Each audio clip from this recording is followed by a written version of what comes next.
অমুসলিমদের অনুদান বা উপহার গ্রহণ করা যাবে কিনা। বর্তমানে যুবকরা আর্জেন্টিনা ও ব্রাজিলের সাপোর্ট করে না। একজন মুসলমানদের এটা সাপোর্ট করা কতটুকু সঠিক? সফরে যখন যাই তখন আমরা হুজুরের চেহারা দেখে বা আমার আকলা দেখে আমরা বুঝতে পারি যে সে ওয়াহাবি।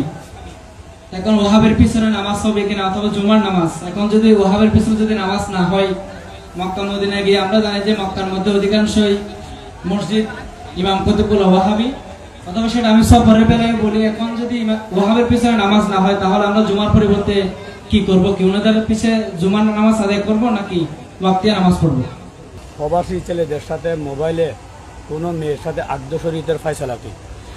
আমরা জানি যে শেষ নবী হচ্ছে মুহাম্মদ সাল্লাল্লাহু আলাইহি ওয়াসাল্লাম, এবং আমরা এটাও জানি যে ইমাম মাহদী আলাইহিস সালাম আগমন পর্যন্ত গৌসে পাক আব্দুল কাদের জিলানীর বেলায়েতে যুগ থাকবে।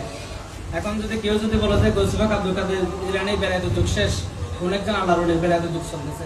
কিছু বান্দারা এই টি শার্ট পরে ইং করে জামাত শুরু হওয়ার আগে ওনারা জামাত পড়ে ফেলে। জামাত শুরু হওয়ার আগে শরীয়তের দৃষ্টিকোণে জামে মসজিদের আগে জামাত পড়া যাবে না। কেউ মুসাফিরে যাচ্ছে বা গাড়ি ছেড়ে দিচ্ছে, উনি নিজে নিজে পড়ে উঠে যেতে পারবে, কিন্তু জামাত পড়ার অনুমতি নাই। তারপরে যারা করতেছে এরা শরীয়তকে মানে না, এরা মাসালা মানে না। এরপরে আরেকটা হচ্ছে তাড়াহুড়া করে নামাজ পড়া। আসলে নামাজেরকে তাড়াহুড়া করার মধ্যে আমার নবীজির নামাজ চুরির কথা বলেছে। যারা তাড়াহুড়া করে নামাজ পড়ে এরা নামাজকে চুরি করে। ফজরের নামাজে সময় থাকালে গিয়ে জামাত অংশগ্রহণ করলো, এখন জামাত অংশগ্রহণ করা সুন্নাত মুআক্কাদা 2 রাকাত নামাজ জামাতের পর আদায় করা যাবে কিনা? মসজিদে চেয়ারে বসে নামাজ পড়া হোক, অমুসলিমদের অনুদান বা উপহার গ্রহণ করা যাবে কিনা। অবশ্যই উপহার এটা মুসলমানদের হতে হবে এরকম কোনো কথা না। উপহার অমুসলিমেরও গ্রহণ করা যায়, তবে অমুসলিমের জবিহা যেটা শর্ত হচ্ছে এদের কোনো জবেকৃত কিছু খাওয়া যাবে না। এরা যদি আপনাদেরকে মেহমানদারি করতে চাও, খাওয়াইতে চায়, ভাত খাওয়াবে, সেখানে মাছ দিয়ে খাওয়াচ্ছে বা মুসলমান দিয়ে জবে করেছে খাওয়াচ্ছে, তাহলে কোনো সমস্যা নাই। এরা কিছু আপনাকে উপহার দিলে তাও কোনো সমস্যা নাই। তবে মসজিদের কোনো কাজের মধ্যে বিধর্মীদের টাকা দেওয়ার কোনো সুযোগ নাই। যে অনেক সময় দেখা যায় মাহফিলে বিধর্মীদের টাকা দেয়, কোনো সমস্যা নাই, কিন্তু মসজিদের মধ্যে সমস্যা আছে। ইন্নামা ইয়ামুরু মাসাজিদাল্লাহ মান আমানা বিল্লাহি ওয়াল ইয়াউমিল আখির। ঈমানদারের কন্ডিশন লাগাই দিয়েছেন আমার আল্লাহ। সেজন্য বর্তমানে যুবকরা আর্জেন্টিনা ও ব্রাজিলের সাপোর্ট করে না। একজন মুসলমানদের এটা সাপোর্ট করা কতটুকু সঠিক? আসলে ব্রাজিল আর্জেন্টিনা হচ্ছে দুনিয়ার খেলাবার বিষয়। খেলাটা তাও হচ্ছে ফুটবল, নাকি ফুটবল না? এই ফুটবল খেলার মধ্যে এরা সতর দেখায়। কি দেখায়? আমার নবীজি বলছেন ইন্নাল ফাখজা আওরাতুন, রান এটা সতর। এক সাহাবার পাশ দিয়ে আমার নবীজি যাচ্ছিলেন, ফাখজাহু মাকশুফান, তার 2 রান খোলা ছিল। নবীজি বলছেন ফাখজি গাত্তি ফাখজাইক, তুমি তোমার রান রাখো, ফাইন্নাহা আওরা, কারণ এটা সতর। সতর ঢাকা কি? একটু জোরে বলেন। সতর ঢাকা ফরজ, সতর না দেখাও ফরজ। বলেন না, এটা নিষেধ আছে, দেখা যাবে না। তাহলে যারা সতর দেখাচ্ছে এদের সতর যারাই দেখবে এরাই গুনাহগার হবে। সেজন্য ফুটবল খেলার মধ্যে যারা রান দেখায় অবশ্যই এদের তো গুনাহ বলতে কি আছে, এরা তো এমনি তো বেঈমান বিধর্মী। কিন্তু আমরা যদি কোনো এই ধরনের সতর দেখি আমাদের গুনাহ হবে। সেজন্য এই ফুটবল বর্তমান যে ফুটবল খেলার মধ্যে দেখার মধ্যে গুনাহ রয়েছে, ঠিক কিনা? আর তাছাড়া এরা বিধর্মী কান্ট্রি, এরা বিধর্মী সম্প্রদায়, তো এদেরকে সাপোর্ট করা এটা আপনার ইমানের কতটুকু, আপনার ইমান কতটুকু সাপোর্ট করছে। এদেরকে আমরা সাপোর্ট করে যাব, অনেক সময় এদের জন্য মারামারি করে মারাও যায়। কথা বলুন, ঠিক কিনা? আমাদের দেশে আরেকটা বড় মারাত্মক কি জানেন, এই ব্রাজিল আর্জেন্টিনার পতাকা উড়ে কোন হুজুর বেদাতের ফতোয়া দেয় না, ঠিক না? কিন্তু মিলাদুন নবী শানে কোন পতাকা উঠলেই বেদাতের ফতোয়া দেয়। কথা বলুন ঠিক না? তাহলে এদের সব জ্বালানি ফুরানি কার শান? নবীর শানের উপর। এটাই তাদের বড় মারাত্মক অ্যালার্জি।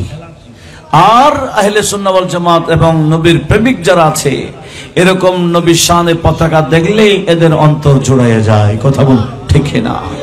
সেজন্য নবীর শান গুলাকে পতাকা দিয়ে, নবীর শানের পতাকা দিয়ে সাজায়। এই নবীর শানের পতাকা শুধু দুনিয়াতে নয়, কিয়ামতের ময়দানেও থাকবে। সেজন্য পতাকা ওড়ালে নবীরটা ওড়ান, পতাকা ওড়ালে আমার হোসে বাঁকেরটা ওড়ান। কোন বিধর্মীদের পতাকা ওড়ার কোন দরকার নাই। এটার জবাব যদি আমার আল্লাহ চাই কিয়ামতের ময়দানে কি দিবেন? একটু হোশ করেছেন? আল্লাহ সবাইকে হেফাজত করুক। সফরে যখন যাই তখন আমরা হুজুরের চেহারা দেখে বা আমার একলা দেখে আমরা বুঝতে পারি যে সে ওয়াহাবি।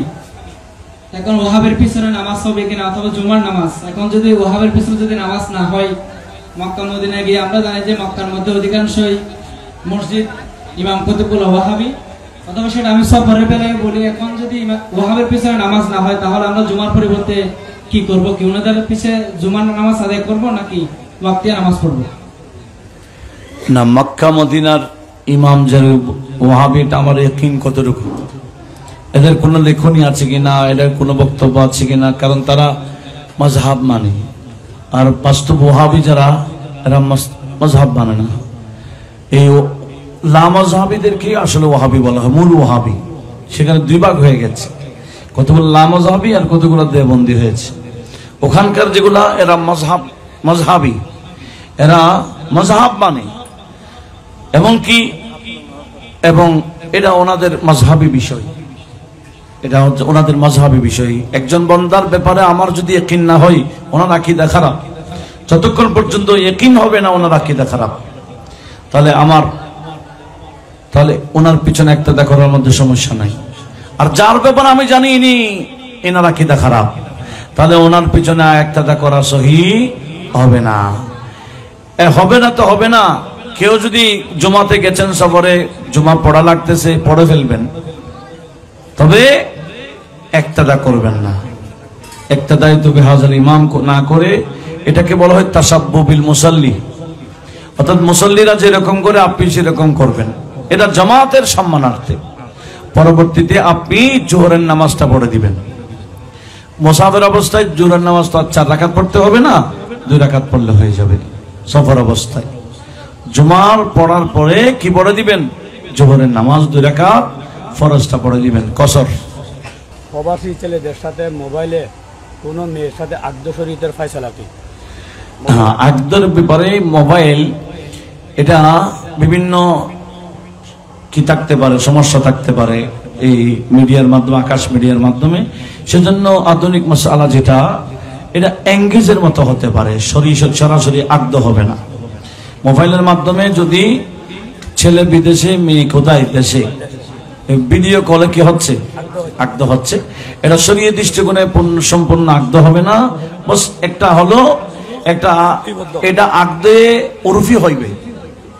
আকদে উরফি বলা হয়, একটা আকদে শরঈ আর একটা হচ্ছে আকদে উরফি, যেটাকে আমরা এঙ্গেজমেন্ট বলি। এটাই হবে, কিন্তু শরীয়তের দৃষ্টিকোণে এটা কি হবে না। ইজাব কবুল করে দেশে এসে আবার নতুন কি করতে হবে? ইজাব কবুলটা সরাসরি করতে হবে আকদটা পূর্ণ করার জন্য। জি, ধন্যবাদ। আমরা জানি যে শেষ নবী হচ্ছে মুহাম্মদ সাল্লাল্লাহু আলাইহি ওয়াসাল্লাম, এবং আমরা এটাও জানি যে ইমাম মাহদী আলাইহিস সালাম আগমন পর্যন্ত গৌসে পাক আব্দুল কাদের জিলানীর বেলায়েতের যুগ থাকবে। এখন যদি কেউ যদি বলে যে গৌসে পাক আব্দুল কাদের জিলানীর বেলায়েতের যুগ শেষ, অনেকজন আল্লাহর বেলায়েতের যুগ চলতেছে, এটা জাহালাতের কারণে। কারণ এই দেশে বিশাল একজন আল্লাহর বান্দা পাঠিয়েছেন, যার নাম ইমামে রব্বানি, কাইয়ুমে জামানি, আলেমে হুরুফে মুকাত্তিআতে কুরআনি, শেখ আহমদ সরহিন্দি, মুজাদ্দিদ আল ফিসানি। উনি কত বড় আলেম ছিলেন, কেউ আন্দাজ করতে পারবে না, অনুমান করতে পারবে না। 1000 বছরের মুজাদ্দেদ উনি, 100 বছরের মুজাদ্দেদ না। 100 বছরের পর পর আমার আল্লাহ একজন মুজাদ্দেদ পাঠাই, কিন্তু 1000 বছরের পরে যিনি মুজাদ্দেদ হয় উনি রসুল তো আমার আল্লাহ পাঠাবেন না, সে রসুলের জিম্মাদারি দিয়ে পাঠায়। এইরকম 1000 বছরের মুজাদ্দেদ হচ্ছেন ইমাম রাব্বানী। সেই ইমাম রাব্বানী মক্তবা শরীফের মধ্যে লিখে দিয়েছেন, হুজুর গৌসুল আজম জিলানী গৌসিয়তের দায়িত্ব এখনো আছেন, ইমামে মাহদী আসার আগ পর্যন্ত চালাবেন। সুবহানাল্লাহ বলেন। তোমার দায়িত্ব কি? গৌস পাক বলছেন, আমার দায়িত্ব হচ্ছে কোথায় গৌস লাগবে, কোথায় কুতুব লাগবে, কোথায় আবদাল লাগবে, কোথায় কি লাগবে, সব গৌস পাক মাকামে মাখদায় ওনার অফিসের নাম। ওই যে বললাম, ওই মাকামে মাখদার যে অফিস, ওই অফিসে একটা চেয়ার আছে, ওই চেয়ারের নাম হলো গৌসুল আজম। অফিসের নাম মাকামে মাখদা, চেয়ারের নাম গৌসুল আজম। আর ওনার দায়িত্ব কি? আমার নবীজি আল্লামা মহিউদ্দিন ইরবিলি তাফরিউল খাতিরের মধ্যে প্রায় 500 বছর আগের কিতাব, সেখানেও আছে গৌস পাকের দায়িত্ব কি। সে দায়িত্ব উনি বলছেন, আমার আল্লাহ কোন বান্দাকে ওলি বানাইতে চাইলে ফেরেশতার মাধ্যমে ওই বান্দার আমলের ফাইল নবীজির কাছে পৌঁছাই। ফেরেশতারা বলে, ইয়া রাসূলুল্লাহ, আপনার এই উম্মতকে আল্লাহ ওলি বানাইতে চাচ্ছেন, আপনার কাছে আমার আল্লাহ পাঠিয়েছেন। তখন আমার নবীজি বলেন, খুযুহু ইলা ওয়ালাদি আশ-শাইখ আব্দুল কাদের আল জিলানী লিয়ারা লিয়াকাতাহু ওয়া ইস্তিহকাকাহু। এই ফেরেশতা, আমার এই উম্মতের ফাইলটাকে আমার বেটা আব্দুল কাদেরের দফতরে অফিসে নিয়ে যাও। কেন? তার আমলের ফাইলটা আমার বেটা যখন দেখবে, দেখে যখন ওনার গসিয়তের সিল মেরে দেবে, সিগনেচার করে দেবে, ফাহুয়া ইনদা আলিমিল গায়বি ইয়াকুনু ওয়ালিয়ান মাকবুলান মুসাল্লামা, তখন ওই বান্দা আল্লাহর দরবারে ওলি হিসেবে মকবুল হয়ে যাবে। এটা হচ্ছে গৌস পাকের জিম্মাদারি। এই জিম্মাদারি কতদিন থাকবে? ইমামে রাব্বানী বলেছেন, ইমাম মাহদী আসার আগ পর্যন্ত থাকবে। এটা আমার কোনো কথা না। যারা বেলায়েতের এক একজন মহান সম্রাট এইরকম বেলায়েতের জগতে বসে কথাটা বলেছেন, সেজন্য এগুলা নিয়ে কথা বাড়াবাড়ি করা জেহালত এবং মূর্খতার কাজ। আল্লাহ হেফাজত করুক, আমিন বলেন। হুজুর, কিস্তির টাকা নিয়ে ফাতিহা করা যাবে কিনা, অথবা যে আমাদের দেশে যে এনজিও সংস্থা ওখান থেকে টাকা ধার নেওয়া যাবে কিনা? এটা যদি সুদের ধার হয় অবশ্যই হারাম। এগুলা মাহফিলও দিতে পারবে না, কোনো মসজিদে দিতে পারবে না। কাউকে দানের নিয়তে দিলে বেঈমান হয়ে যাবে। কেউ যদি সওয়াবের নিয়তে দেয়, এটা কি হয়ে যাবে? বেঈমান হয়ে যাবে। হারামকে হারাম হিসেবে জানতে হবে, হারামকে হালাল মনে করলেই শেষ বেঈমান। মান ইস্তাহরামা আও মান ইস্তাহাল্লা হারামান ফাহুয়া কাফির। হারামকে কেউ যদি হালাল মনে করে, এটা কি? কুফর। আল্লাহ হেফাজত করুক, আমিন বলেন। জি, কিছু বান্দারা এই টি শার্ট পরে ইং করে জামাত শুরু হওয়ার আগে ওনারা জামাত পড়ে ফেলে। জামাত শুরু হওয়ার আগে শরীয়তের দৃষ্টিকোণে জামে মসজিদের আগে জামাত পড়া যাবে না। কেউ মুসাফির যাচ্ছে বা গাড়ি ছেড়ে দিচ্ছে, উনি নিজে নিজে পড়ে উঠে যেতে পারবে, কিন্তু জামাত পড়ার অনুমতি নাই। তারপরে যারা করতেছে এরা শরীয়তকে মানে না, এরা মাসালা মানে না। এরপরে আরেকটা হচ্ছে তাড়াহুড়া করে নামাজ পড়া। আসলে নামাজকে তাড়াহুড়া করার মধ্যে আমার নবীজির নামাজ চুরির কথা বলেছে। যারা তাড়াহুড়া করে নামাজ পড়ে এরা নামাজকে চুরি করে, মানে কমা করে না, ভালো করে দাঁড়াই না, জলসা করে না, ভালো করে বসে না, রুকুতে থেকে সোজা হয়ে দাঁড়ায় না, আবার দুই সিজদার মধ্যখানে ভালো করে বসে না, কেরাত সুন্দর করে পড়ে না, আর উঠে আর যায়। নামাজের মধ্যে আমার আল্লাহ বলছেন, কদ আফলাহাল মুমিনুন আল্লাযীনা হুম ফি সালাতিহিম খাশিউন। যারা নামাজের মধ্যে একনিষ্ঠতার মাধ্যমে নামাজ পড়ে, ওই বান্দারাই কামিয়াব। সেজন্য নামাজ পড়লে হবে না। আমার নবীজি বলেছেন, আলাইকুমুস সাকিনা, আলাইকুমুস সাকিনা, তোমরা নামাজটা খুব সাকিনা ধীরে স্থির ভাবে পড়বা। আল্লাহ আমাদেরকে সেদিকে লক্ষ্য রাখার তৌফিক দান করুক। তৌহিদে আদিয়ান, কারিকে তৌহিদে আদিয়ান বলা, এটা কি ধরনের কারা? এটা বলেছিল বাদশাহ কে? আকবর। এটা বাদশাহ আকবর তার আশেপাশে কিছু হুজুর নামে ওনাদের ধ্বংসকারী কিছু ছিল, এরাই বের করেছে। তহিদি আদিয়ান এটা কুফর। কুফর এটা অনেকে এটা নিয়ে বাড়াবাড়ি করে জাহালত মূর্খতার কারণে। অনুরোধ জানাবো কিছু অর্জন করেন শরীয়তের এলাম, এগুলো নিয়ে জ্ঞান অর্জন না করে বাড়াবাড়ি করা এটা আর এক মূর্খতার চেয়ে আরো মূর্খতা। মূর্খতার সাথে কোনো বাড়াবাড়ি করবেন না। মূর্খ সে মূর্খ, সে বুঝবে না। সেজন্য এই সমস্ত বিষয় নিয়ে বাড়াবাড়ি না করে আলেম ওলামা নিয়ে বৈঠক করা দরকার, সেমিনার করা দরকার। আওয়াম নিয়ে নয়, যোগ্য আলেমকে দাওয়াত দিয়ে এই সমস্ত বিষয়ে সেমিনার করুন। ওই সেমিনারেই খতম করে দেন বিষয়গুলো। দরকার আছে কিনা? আল্লাহ সবাইকে সেদিকে লক্ষ্য রাখার তৌফিক দান করুন। ফরজ রোজা অর্থাৎ কাজা রোজা রেখে আশুরা রোজা রাখা যাবে কিনা? না, অনেক মা বোনদের মাসে কি ওই রমজান রোজা থেকে ছুটে গেছে, তো ওই কজা দিতে হবে, এটা কোনো নির্দিষ্ট টাইম নেই। এটা মতলক আনিল ওয়াক্ত বলা হয়। মতলক ওয়াক্তে যে কোনো টাইমে কি করতে পারে, কজা দিতে পারে। ওনারা যদি চান যে আশুরার রোজা ইনে তো নির্দিষ্ট তারিখে করতে হবে, সেজন্য ওনারা চাইলে আশুরার রোজাটা ওই রেখে রোজার ফজিলত অর্জন করতে পারবে, নিষেধ নাই।